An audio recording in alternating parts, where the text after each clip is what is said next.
আপনি এই জায়গায় কেন আসবেন? কেন? ভিউটা দেখছেন আপনি? ভিউ, পুরো ভিউটা একটু দেখা উপর থেকে।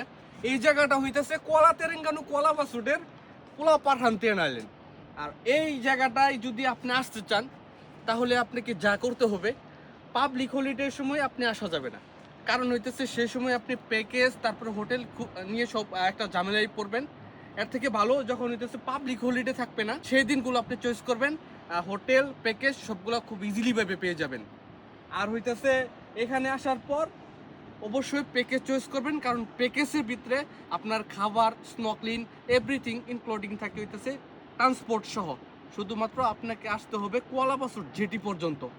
এই যে একটা ভিউ বিকেলবেলা, এটা হইতেছে সাগরের মাঝখানে দ্বীপে।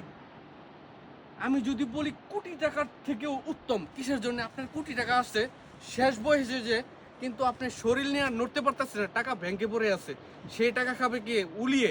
মালয়েশিয়া এমন একটা দেশ, এখানে আপনি সব পেয়ে যাবেন।